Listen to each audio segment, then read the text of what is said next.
হসপিটালে ভর্তি করতে হয়।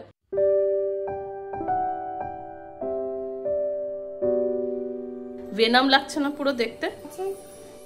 দেখো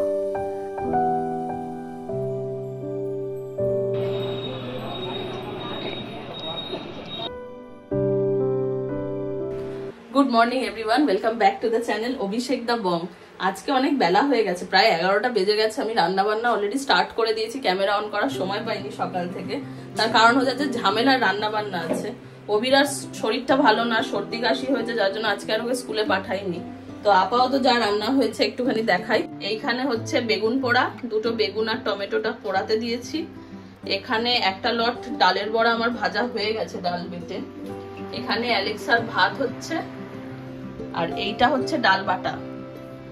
এটা এবার সেকেন্ড লট বড়াটা দেব।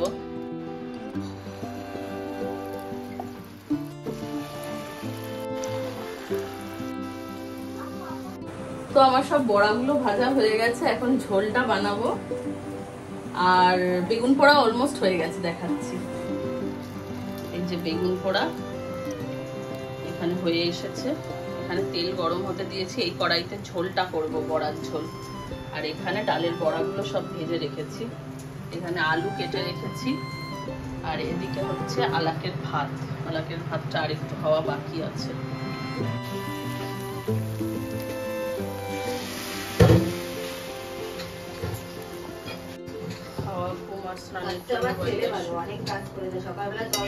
হ্যাঁ, আমার গনাই রে, কত কাজ করে মেয়েটা।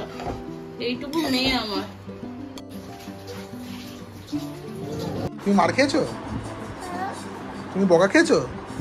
কেন বকা খেয়েছো? কেন কেন মেরেছে? কেন তুমি কি করেছো? জলটা ফেলে দিলাম? এরকম দুষ্টুমি করলে তো বকা খাবেই। এখানে কি আছে? বেগুন পোড়া আর টমেটো পোড়া, বা ফুলকপি আলুর তরকারি। এখানে ভাত হচ্ছে, ডাল হচ্ছে। একটু বাইরে গেছিলাম, একটা মিটিং ছিল, মিটিংটা অ্যাটেন্ড করে এলাম। তো এখন এসে দেখছি ওটা কান্নাকাটি করছে, মানে মুখটা ফুলিয়ে বসে আছে। ওকে মা বকেছে, ও জল ফেলে দিয়েছে বলে ঘরে। ঠিক আছে তো? এখন ও ঠিক আছে, চুপচাপ বসে আছে। এই, তুই তো কোনো দুষ্টুমি করিস তো? লেজ নাড়ছে।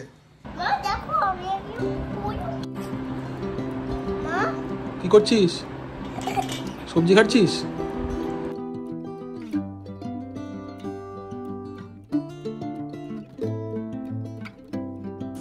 অনেক বেলা হয়ে গেছে রান্না বান্না শেষ করতে করতে আজকে। তো হাতে আর বেশি সময় নেই, স্নান করব, করে তারপরে আপনাদের সাথে কথা বলছি।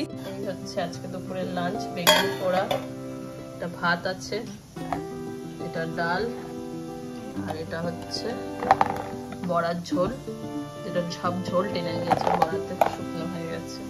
আর এই যে আরেকজন আকাজ করছে। চানে যাবি না? চল চল চল, চানে চল, চানে চল।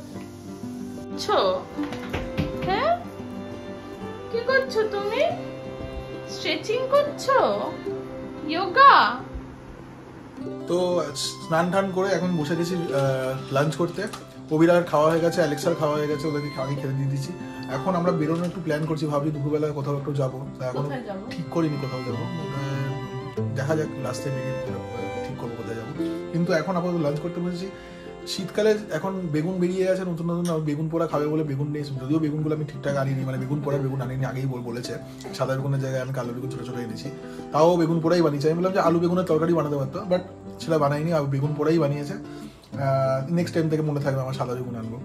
আর বেগুন পোড়ার সাথে ডাল আছে, পাঁপড় ভাজা আছে, আর ওই আলু ফুলকপির তরকারিটা আছে। ফুলকপি নয়, বড়ার ঝোল। কালকে ফুলকপির তরকারি, তো আলু বড়ার ঝোল সবসময় ফুলকপি বানায়, তো আমি ভাবলাম ফুলকপিটা এনেছিলাম। ফুলকপিটা কি? একটা ফুলকপি এনেছিস, কালকে রান্না করেছি, খেয়ে শেষ হয়ে গেছে। আচ্ছা, ফুলকপি শেষ হয়ে গেছে। আলু বড়ার ঝোল, আলু বড়ার ঝোল দিয়ে খাবো। ডালের বড়ার ঝোল, আলু আর বড়ার ঝোল, সেটাই সেই আলু বড়ার ঝোল। আচ্ছা, মানে আলু কেন বড়া হবে? ডালের বড়া আর আলুর ঝোল, ঠিক আছে? ডালের বড়া আলুর ঝোল,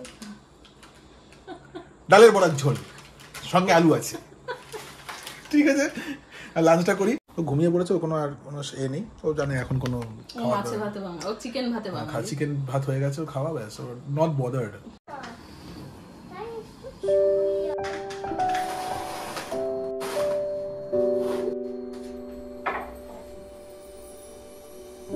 চেয়ারগুলো তুলে দিয়েছি কারণ বিকালবেলা মাধবী দিয়ে এসে আবার ঘরটা মোছে যখন, না হলে চেয়ারটা না তুলে দিলে অসুবিধা হয় মাধবীদির টেবিলের তলাটা পরিষ্কার করতে। এখন একটু বসবো, রেস্ট নেব, তারপর বেরোবো। সবাই কেমন আছে? সবাই ভালো আছে? দেখো স্কেচ পেন দিয়ে ঠোঁটের মধ্যে এঁকেছে, দেখো লিপস্টিকের মতো করে, যার জন্য ঠোঁটটা এখন কালো হয়ে গেছে। ভেনাম লাগছে না পুরো দেখতে? কমেন্ট করে জানাবেন।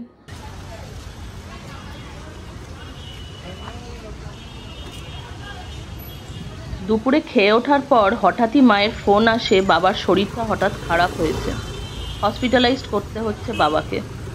অভিরাগে কোথাও রাখার উপায় ছিল না, তাই আমরা ওকে নিয়েই তাড়াতাড়ি করে পৌঁছালাম SSKM হসপিটালে। বাবাকে অ্যাডমিট করে নিয়েছিল ওরা অলরেডি আমাদের পৌঁছানোর আগেই। অভিষেক গিয়ে ফর্ম্যালিটিসগুলো সারতে লাগলো তারপর। কিন্তু সমস্যাটা হলো হসপিটালের এই ক্রিটিক্যাল ওয়ার্ডগুলোতে ওনারা বাচ্চাদের একেবারেই অ্যালাউ করেন না। তাই অগত্যা অভিষেক আর মাকে যেতে হয় বাবার কাছে, আর আমি অভিরাকে নিয়েই বাইরে বসে অপেক্ষা করলাম সারা সন্ধ্যা। অ্যাটলিস্ট আমি ভগবানকে এই জন্য ধন্যবাদ জানাচ্ছিলাম যে এমন ক্রাইসিসে অভিষেক জাহাজে নেই, বাড়িতে আছে। কারণ এই কঠিন সময়গুলোতে ও না থাকলে আমাদের জন্য আরও কঠিন হয়ে যায় পুরো ব্যাপারটা। অভিরার সর্দিটা আগে থেকেই ছিল, আজ এতক্ষণ এই খোলা আকাশের নিচে থাকাতে ওর সর্দিটা আরোই বেড়ে গেল।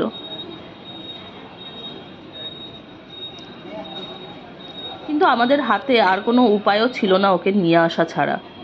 যাই হোক, বাবার রাতটা চলার মতো কিছু খাবার দাবার জিনিসপত্রের ব্যবস্থা করে দিল অভিষেক। ডাক্তারের সাথে কথাবার্তা বলে মাকে নিয়ে যখন নামলো নিচে, তখন বেশ লেট হয়ে গেছে। তাই মাকে আজ আর একা একা বাড়ি ফিরতে দিলাম না আমরা, মাকে সঙ্গে নিয়েই বাড়ি ফিরে যাচ্ছি আজ। ওদিকে অ্যালেক্সাটাও বাড়িতে একা একা আছে অনেকক্ষণ। অদ্ভুত কথা হলো, অন্যদিন ও কিন্তু খুব চেঁচামেচি করে আমরা যখন বেরোই, কিন্তু আজ ফোনটা আসার পরেই যেন ও সব বুঝতে পেরে গেল। বেরোনোর সময় একটু সাড়া শব্দও করলো না। বাজে এখন রাত্রি 9:30। আমি বাড়ি ফিরে, হসপিটাল থেকে বাড়ি ফিরেছি এই ঘন্টাখানেক হবে। তারপর অভিষেকের একটা জরুরি মিটিং ছিল ডিটিসিতে, তো ও তো ঢুকতে পারেনি, 8টা থেকে মিটিংটা ছিল। 1 ঘন্টা পরে গেল। আর আমি বাড়িতে এসে একটু মায়ের সাথে কথা বলছিলাম।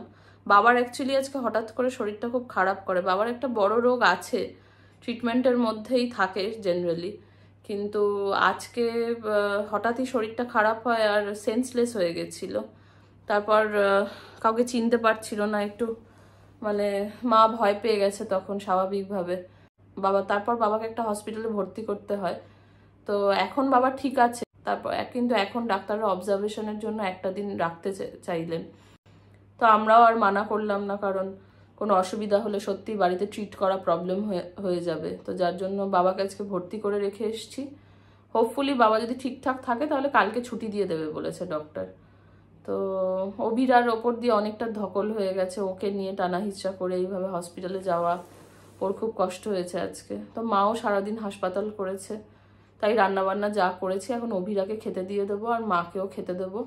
দুজনেই খেয়ে দিয়ে শুয়ে পড়ুক, টায়ার্ড আছে। আর অভিষেক ফিরলে তারপরে আমি খাবো। ইন দ্য মিন টাইম অ্যালেক্সাকে খাইয়ে দেবো।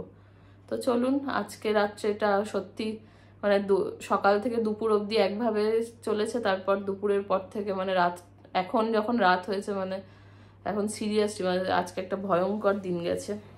কিছু হাতে থাকে না, এগুলো কারোর যেটা আসে সেটাকে সেইভাবেই ডিল করতে হয়। তো বেশি রাত না করে এখন খেতে দিয়ে দেবো মাকে আর অভিরাকে। তুমি গার্ফিল্ড নিয়ে খেয়েছ? তুমি অনেকক্ষণ একা একা ছিলে মা আজকে, ভীষণ ভালো বেবি। অনেকক্ষণ তুমি একা একা ছিলে, একটুও দুষ্টুমি করনি তুমি মা। আমি তোমাকে খেতে দেবো, এক্ষুনি খেতে দেবো। তোমার বিড়াল আর তুমি দুজনেই খাবে, ঠিক আছে? একটু পরে দেখাও তোমার মুখোশটা, হ্যালোউইন মুখোশটা। বাবা কি ভয়ঙ্কর লাগছে দেখতে।